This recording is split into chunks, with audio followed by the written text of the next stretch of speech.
Well, the Bible study today will be a lot simpler and briefer than the ones we've had during the week, for those of you who have been there. Because I'm from Loma Linda University, and at Loma Linda University, our job is to integrate the two great books of Revelation. You know what they are? The Bible and nature or science. And I want to talk about the invitation. That's the topic for this week. And the invitation is an invitation for people to come to God, to accept Him, to surrender, if you wish. And what I want to do this morning is combine a very brief Bible study with what we know scientifically about faith, the development of faith, and surrender. To begin with, you might not know by looking at me, but I have just been cured from a very, very debilitating disease, and I'm grateful for it. The disease is known as grandparent deprivation syndrome. I first became aware I had this disease on a flight from Frankfurt to Los Angeles. Yes, they actually have planes that can make that in one hop. And I was sitting in an aisle seat in one of those center sections of a 747, and I was enjoying the solitude for the moment, and then I noticed coming up the aisle there was an elderly gentleman who was holding the hands of a 2-year-old blonde girl. And he walked up the aisle with her and stopped by my seat. And he said, "Sir, you have just won the prize. You get to sit next to this young lady for the next 12 hours. And my reaction was, "Oh, goody." And we spent the next 12 hours playing patty cake and all kinds of games and talking about stuff that was interesting to her. It was fantastic. And suddenly I realized, what was happening here? I think I'm ready to be a grandparent. Well, it wasn't too long after when our daughter, who lives in Madison, Wisconsin, and is married to a pastor, and they're at camp meeting this weekend also, and my daughter sent a text and says, "Can we Skype tonight? I have a big announcement." Yeah, all right, this is it. And so we couldn't wait. And finally it came the time, we Skyped, and she appeared and she says, "Okay, are you sitting down? Are you ready for the big announcement?" And yeah, sure. "What is it?" She says, "I just got my counseling certification." Yay. Well, the good news is that about a year ago, we Skyped again, and there was another big announcement, and this was the one we were waiting for. And Julian, my first grandson, is about 2.5 months old today, and my wife is not here because she is there. I hope you understand. I will be there soon, once again. But the interesting thing is what happened to my wife when this announcement was made. She discovered the internet at a level she'd never discovered before. She found out on the internet you can go to these websites, and every week you can see exactly how big it is and what's developing and so on. And she was on there all the time because the baby was growing and developing. Now here's the interesting thing. Did my daughter make the baby grow? No. She had very little to do with it. She could feed the baby in the ways that nature provides. She could provide a safe environment and so on. But the growth is a miracle. So you see, Jesus talks about this in Mark chapter 4 and verses 26 to 28. He says, "This is what the kingdom of God is like. A man scatters seed on the ground. Night and day, whether he sleeps or gets up, the seed sprouts and grows, though he does not know how." You see, farmers don't grow anything either. A farmer can provide water, can provide fertilizer, can provide, weeding and so forth, an environment in which the plant can grow, but the growth itself is a miracle. Reminds me of a great uncle of mine who was an engineer. And he loved to tell the story about how he was at a conference and all these engineers were bragging about this gigantic building they built in New York City, or this campus plan that they did at some university, and everybody was feeling really good about themselves till my uncle got up and he said, "Not one of you has ever made a blade of grass. What are you bragging about?" It's true. No one has ever made a blade of grass. It's a miracle. Jesus is telling us something here. Jesus is not wanting us to consider farming. What Jesus is talking about in Mark 4 is spiritual development, spiritual growth. And he's telling us a couple of things. Like with the farmer, he does not know how, all by itself, with God's miracle. The soil produces grain, first the stalk, then the head, then the full kernel in the head. And so Jesus is saying two things. First of all, it's developmental. Faith is developmental. It goes from stage to stage. If a plant doesn't grow, it will die. If faith doesn't grow, it will die. And growth means change. And change can be scary for us. So there's something inside of us that actually tends to resist spiritual growth. So Jesus says, first of all, it's developmental. We should be growing along the way. And second of all, he says, it's not by human effort. Okay, so we need to grow, but we're not going to grow by trying. Now what? Right? There's the challenge. We need to grow, but we're not going to grow by trying. So I need to talk about surrender. If God is the one who grows us, then all that we can do is let Him. If God is the one who grows the baby, then what the mother does is let God grow the baby, does not create an environment in which the baby cannot grow. See, the mother can hinder the baby's growth by not feeding properly, by not sleeping at the right times, by not doing the kind of things mothers are supposed to do. But the growth is still a miracle of God. The farmer can't make the crops grow, but the farmer can certainly hinder it by not doing his job. And so surrender means giving up that which would block the way for God's miraculous spiritual infilling. Now, the word surrender is often misunderstood. It's not about a power differential. We think of surrender in the military. Somebody beats the daylights out of you. You say, okay, I surrender, don't kill me. The word here, in spiritual terms, is not about a power differential, but it's more about opening a channel of blessing.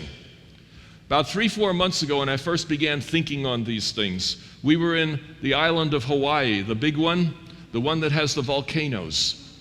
And we wanted to take a look at lava, and see what volcanoes are looking like. And we walked on the floor of a crater called Kilauea Iki. And Kilauea Iki was a small crater about a mile across that was 800 feet deep in 1959. And then suddenly, the rocks broke open and a fountain of lava shot into the air. It reached as high as 2,000 feet. Imagine being anywhere close at the time. 2,000 feet high, a stream of hot, liquid rock. And the fountain went for day after day, and it began filling the crater. And it filled the crater from 800 feet deep up to 400 feet deep, which is where it is today. And you know what happened? When the lava reached a certain level, it went back down into the fountain and blocked it up. And we were able to hike right down into the vent. And it was cool, and it was solid, and there was no lava there. The lava was just 100 feet or so below us, but it was not a threat. Very, very exciting. To me, that's an illustration of our lives. The Spirit of God is like that lava flow that can help us to grow, but we can block the channel if we choose. So that's what this message is about. Stages of surrender. At different stages of life, we will face a challenge. There'll be things that want to hold us back from growing with God.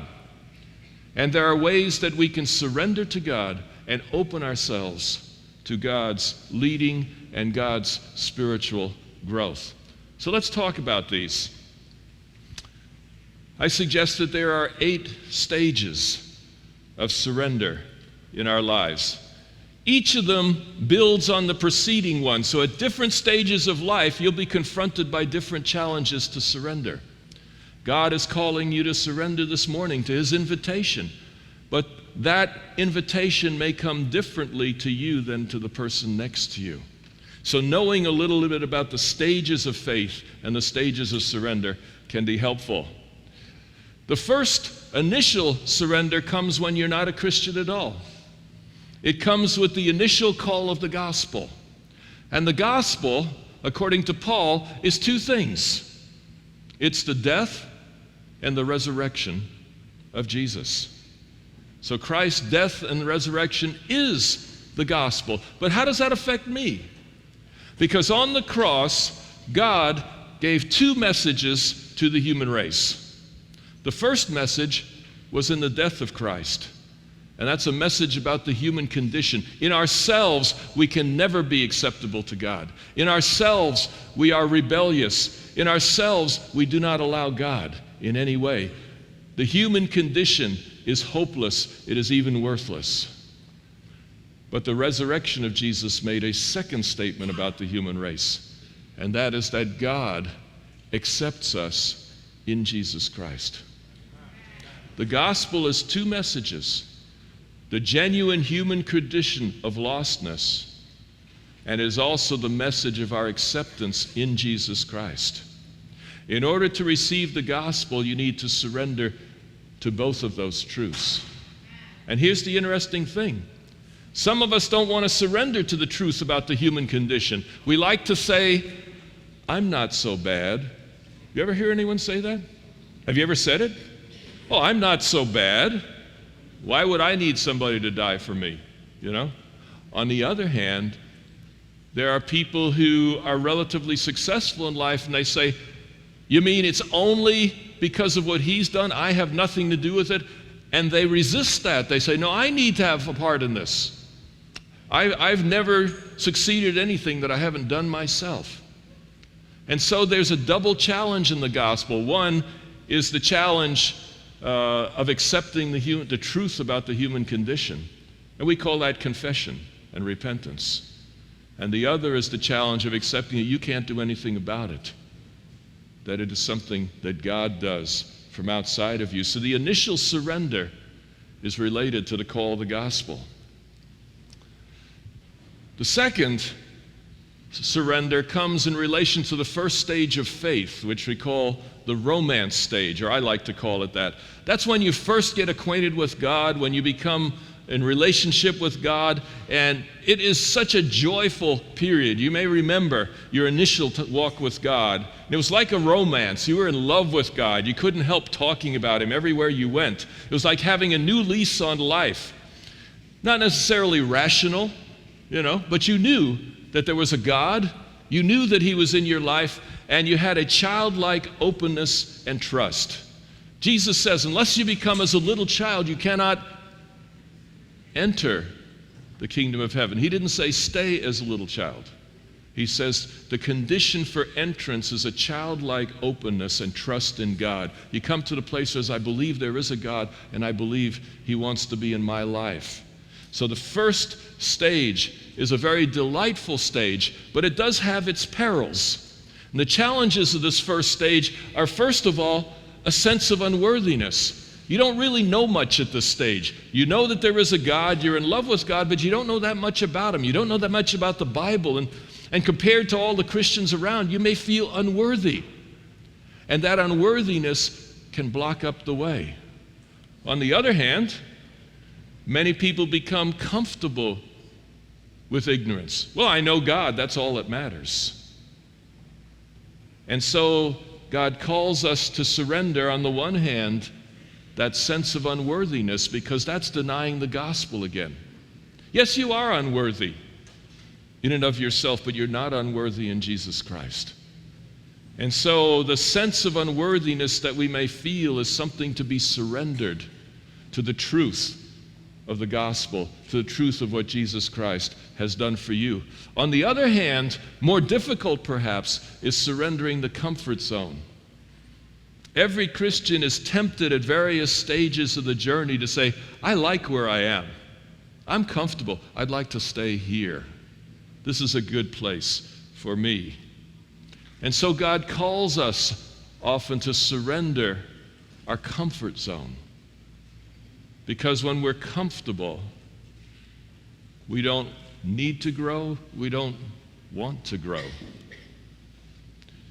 The second stage of Christian faith is the discipleship stage, a time of learning, belonging, exploring, absorbing, and practicing a belief system. It's the stage when you want to know everything that you can know about God. You learn and you grow and you join a community. You become part of a community of faith. And it's a very exciting time. At this stage, people often have a strong sense of identity. If you've joined a community, it's important to know that you're in the right community. And so people at this stage tend to be pretty confident about who they are and where they are spiritually. But out of this very confidence can come challenges. Because as we're learning and growing and being excited about being in the right place, sometimes we can be legalistic and judgmental, because there may be other people who join other communities, other people who have different beliefs than yours. And it's easy to say, well, if I am right, then you must be wrong. And we can become rigid in our approach to faith, kind of an us against them mentality. Now, this is an important stage along the way. We need to have a solid foundation. We need to have confidence that God is leading us. So there's nothing wrong with this stage. The problem is to get stuck, to block up the channel where God can continue to grow you, and that's when things can get ugly at times. And I have learned, and this is a surrender I've had to make very recently, sometimes you need to surrender the need to be right. How do you know that there's a problem? It's one thing to be confident about what Scripture says. It's another thing to be right about everything. You know what I'm talking about? You've met a Christian who's right about their faith, and they're right about their doctrine, and they're right about their politics, and they're right about how to run a marriage and children, and on and on and on. When you become right about everything, you know you're wrong. Because we're all like 2-year-olds, really, compared to God. You know, we all have so much to learn. And when you find, and I found myself in this place just in Hawaii there a few months ago, I began to realize, this need to be right. I argue with people sometimes because I need to be right. And in God's eyes, I don't need to be right. I need to be surrendered. And so I surrendered the need to be right. I'm not saying give up the truth, but I'm saying there's something that happens inside of us that blocks up the channel to learning more and growing more, surrendering the need to be right, the need to be better than others. Adventists often have pointed out that there are flaws in Christianity that have been there for a couple thousand years. And there's truth in all of that, much truth. I've been talking about that in my website recently. But you know what? The danger in pointing out the flaws in others is the danger of pride the danger of superiority. I'm better than them. They don't know these things. Look at what they're practicing. These are horrible doctrines. How can anyone do that? And there's that sense of superiority. And I found from time to time, I myself need to resurrender to that need to be better than others. I'm not better than anyone else, but I thank God I am where I am. And I pray that God will continue to grow me. The third stage of Christian life is what we call the success stage. That's the doing stage. That's where the disciple becomes a teacher. You become a Sabbath school teacher. You become an elder or a deacon. You can become a missionary. You can become a pastor and so on. In the success stage, you start doing the work of the Lord and leading other people in learning and growing, helping them to learn what you have learned. And at this point, you can have a high reputation in the community. You can win awards. You can be praised. You can have fans. And you know, if I stopped right here, it would seem good, right? There's the goal, to be a leader, etc. But the reality is that stage has challenges too. Because when you are successful for the Lord, a number of things can happen. You can become motivated by applause. Don't think it doesn't happen to people who stand on the stage. You can become motivated by applause, motivated by what other people think. You can become perfectionistic. Don't misunderstand me. I'm not saying perfection is wrong, but I'm saying when you become perfectionistic, when that becomes the focus, you begin to use human effort to try to reach where God wants you to be. You do human effort to try to be praised and honored. Do you remember what Ellen White said about Jesus? He was never elated by applause or downcast by censure. I should paste that on my office wall. It's so easy to be motivated by applause, motivated by a desire to be better than everybody else, to be the best pastor, to be the best Sabbath school teacher, to be the best preacher, simply to be right. If you can be right and everybody else is wrong, good place to be. But that really is a cause for surrender, because you're not going to grow spiritually, because ultimately it's all about pride once again. And pride was the sin that took Lucifer down. He was proud because of his beauty. He was proud because he was smart. He was proud because of his position. And stage 3 Christians can face the Lucifer challenge as well. That drive for perfection can become a blockage to letting God perfect us at his time and his place. And so God sometimes steps in and gives us what we never wanted or never expected. Because stage 3 is really a tough stage. I mean, success is addictive. And to think that God has more for you to grow can be very difficult at stage 3.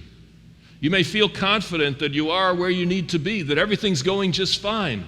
And then God sends what I call a dark night of the soul. In the dark night of the soul,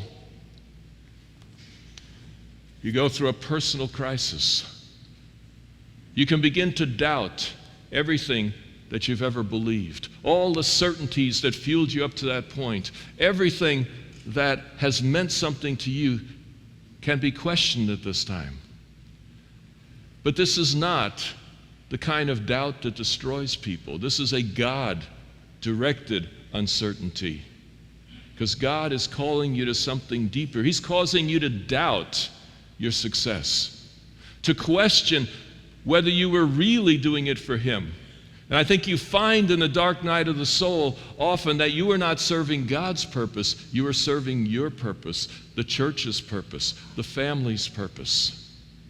And in the dark night of the soul, God seeks to wean us away from that pride, that self-centeredness that is at the core of what it means to be a sinner. It's a summons to go deeper with God. It can be precipitated by a stage of life. Somewhere between the age 30 and 50, most people go through what they call a midlife crisis. And God can use such an event to draw us closer to Himself. Sometimes it's the death of a loved one, or an accident, or some external event. Sometimes it's an internal event, as one becomes confronted with things that you haven't dealt with in your past. God's presence can seem absence. Your prayers get no higher than the ceiling. The challenge of the dark night of the soul is that some people say, this is not a good place. I used to be successful. I'm supposed to be a leader. I'm not supposed to have problems. And the pride rises up and says, no, I'm not going through this. I'm going to go back to stage 3. I'm going to do what I was successful at. I just need to work harder. And many go back to stage 3 and do the things they did before, and no one else may notice. But you will know that God called you to go deeper, and you said no. And many people live out their Christian lives stuck in stage 3, looking great to the rest of the world, but a hollow shell inside. Others say, oh, it's the church. The church is what is wrong with me. The church is what messed me up. I got to get away from this church. But it's been said, you can run, but you can't hide. And I found many people who left the Seventh-day Adventist Church found out things were no different anywhere else. So what God calls us to do is, when suffering comes, if He allows it, it is there for a purpose. To drink it in, to learn the lessons that need to be learned. To discover that false sense of purpose that we have had and surrender it. To surrender that sense of purpose to discover God's sense of purpose. And that is stage 4 of faith, is the journey inward. And the journey inward is discovering our true self, our true purpose. You see, every one of us is unique. There are no two snowflakes alike. And therefore, there are no two human beings that are exactly alike. God has a unique purpose for each human being. A personal direction for life, a mission. You know, some people say, well, my purpose in life is to be a medical doctor for God. No, it's not. Because if your purpose is to be a medical doctor, you'll be out of purpose in eternity. No, God has a purpose for you that is eternal. Medicine will be the way that you can exercise your purpose for Him. You see, to develop a personal direction for a life, a unique perspective that only you have. That God can use you to reach people nobody else can reach, to make a difference in this world that no one else can do. It's a time when you're healed of unresolved issues, when you may go from the head to the heart, where your relationships become deeper than they were before. Stage 4 is a move into God's realm a little deeper. Now, the challenges at this stage is you can become so focused on what you've done wrong in the past, you can become consumed with self-assessment, and you can get stuck in negative thinking. So people at stage 4 often have to come to the place, I'm constantly thinking negatively, I'm constantly trying to change, but I'm kind of stuck in that round. And I've dealt with a number of people fairly recently that were just wallowing in self-pity and negative thinking. Surrender. Negative thinking will never take you anywhere. If God brings you to a dark place, drink it in. But if you wallow in it, the day will come when you get stuck at that place. And God calls you to surrender that negative thinking.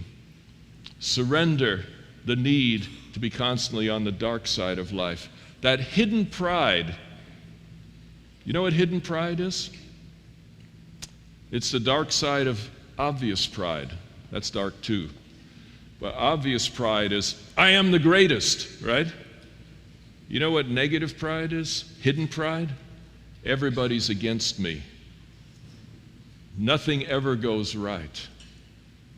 You notice when people are stuck in that kind of a self-depreciation, it's always about them. They are the focus. If you're constantly in a negative world, it's all about you. It's a hidden form of pride, but it's pride nevertheless. And the whole purpose of the spiritual walk is to lead us away from pride, away from self-sufficiency, and to trust in God, and to be other-directed. And so as we pass through that stage, we can come to stage 5, which I call the journey outward. In many ways, stage 5 looks a lot like stage 3. You go out into the world, you can be successful, you can do some of the things you did before, but now it's with a different kind of purpose, a different kind of vision. You're fueled by God's vision rather than your own. Transform people. People who have been through the dark night of the soul and survived are people who can change lives, who can change other people, who make a difference in this world. To go out now is a venture outside of self-interest. At stage 3, you are working for the Lord, but with one eye to the applause. In stage 5, you are working with that eye toward God. The motivation, the passion is more authentic. The focus now is on compassion for people. You begin to see people through God's eyes. At stage 3, it can be mostly about numbers. I baptized 200 people. But in stage 5, each one of those 200 people becomes someone, a soul for whom Christ died. And you begin to see people through God's eyes. People in stage 5 can suddenly go in a different direction that can shock people. A number of General Conference leaders in the last decade or two have suddenly decided to leave the General Conference and take a small church somewhere. And to say, why? They had something going there. But that's because their eye is no longer on success as human beings see it, but on success as God sees it. And so people at this stage can look at something that's smaller, humbler, riskier, newer, as God calls them to go out for Him and not for themselves. But there are challenges at this stage too, and I'm being very brief on all of this. I do deal with it in more depth on my website, which you can find. Just Google me, you'll find me. But people may appear out of touch. People in stage 5 don't make sense to people at some of the earlier stages. It's an interesting thing. You would think that the closer you come to God, the more you would be praised by people of faith, right?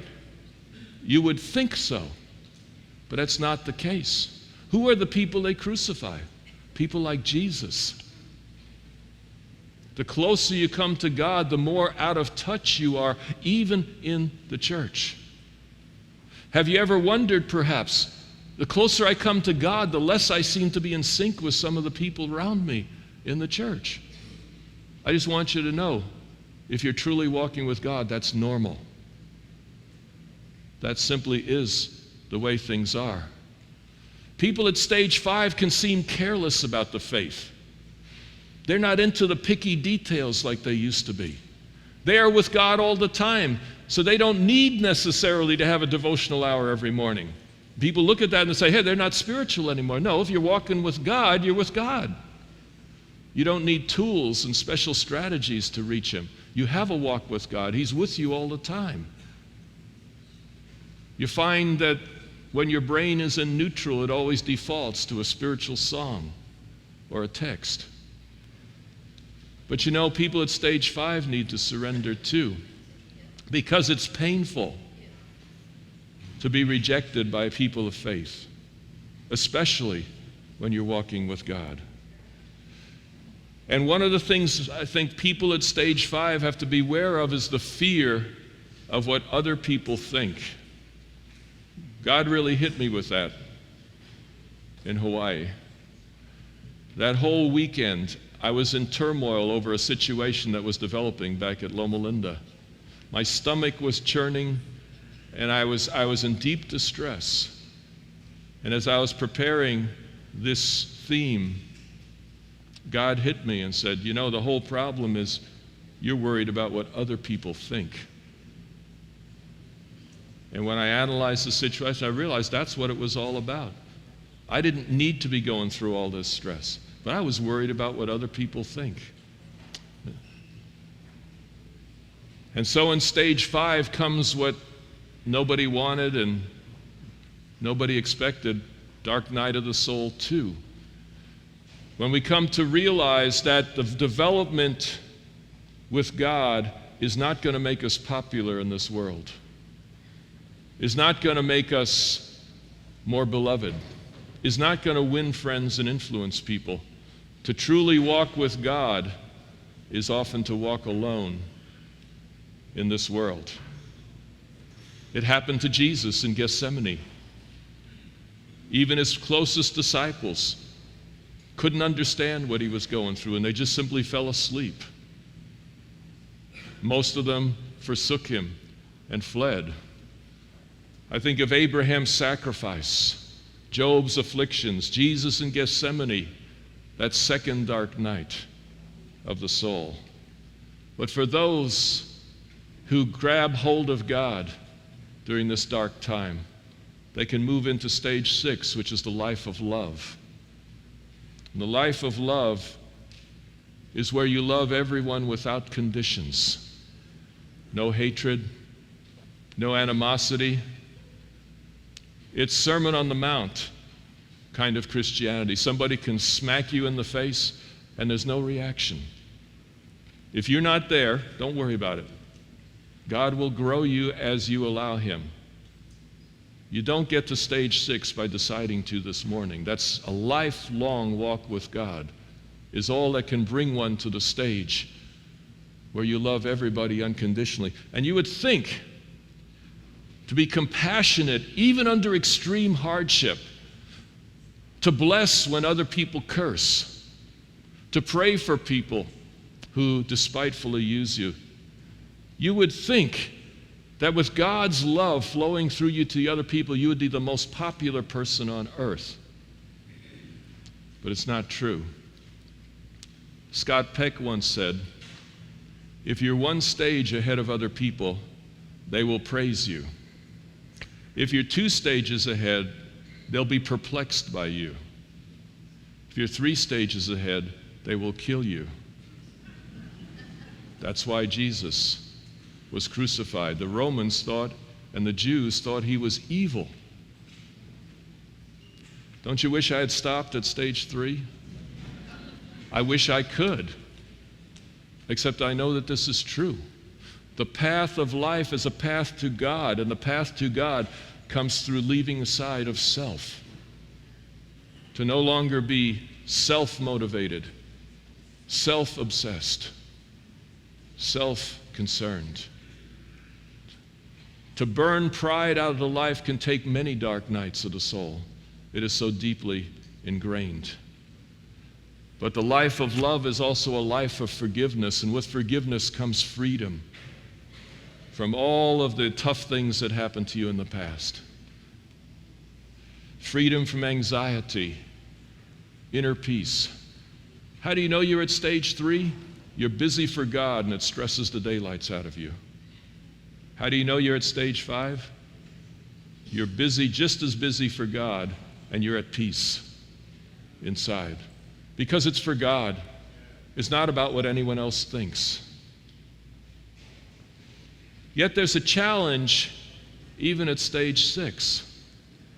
Because stage 6 people can be so in love with everyone else that they don't take care of themselves. They may not even take care of their family. And this is one of the strangest surrenders of all. But I believe there are some people that God calls to surrender their other-centeredness and to accept love in return, to accept other people helping them, to accept that they need to take care of their own needs as well. Let me summarize the stages of surrender. This was very, very fast, and I don't imagine that anybody's going to relate to all of these. But I'm pretty confident that each of you will connect with at least one of them. And which is the one that God calls you? What is God's invitation to you this morning? The point of surrender. Pride? Is it pride I can do it myself? Is it unworthiness? I really am not even worthy to be here at camp meeting. You know? Yes, you are. Jesus died for you. That's done deal. And that means you belong here, whether you feel that way or not. Surrender that unworthiness. Or maybe you're here in a comfort zone. Camp meeting is a comfortable place to come to. Maybe got a little less comfortable this morning. Surrender the comfort zone. Is God calling you to surrender the need to be right? The need to be certain? The need to be better than others? Is God calling you to surrender the need for applause, perfection, the need for certainty? Got to have everything tied up. Is God calling you to surrender a false sense of purpose? Or again, need for certainty? Is God calling you to surrender negative thinking, hidden pride? Do not say amen for the person sitting next to you, please. God is calling you and you alone through this message. Is God calling you to surrender the fear of what other people think? I know that one really well. I'm with you in this journey. Is God calling you to surrender other-centeredness and start taking care of yourself and your family? The invitation is different to each person. And it can feel like the loss of everything. I can't surrender this morning because if I surrender, I'll lose everything. I'm comfortable here. I have a good life. I'm successful. But actually, surrender is the only path to your true self. Because you remember the words of Jesus. Whoever would save his life will lose it. But whoever loses his life for my sake and the gospel's will save it. That's the irony of the gospel. The very thing that human beings would do naturally must be surrendered, because the natural things are enmity with God. May God grant you the surrender that he calls you to this morning. Amen.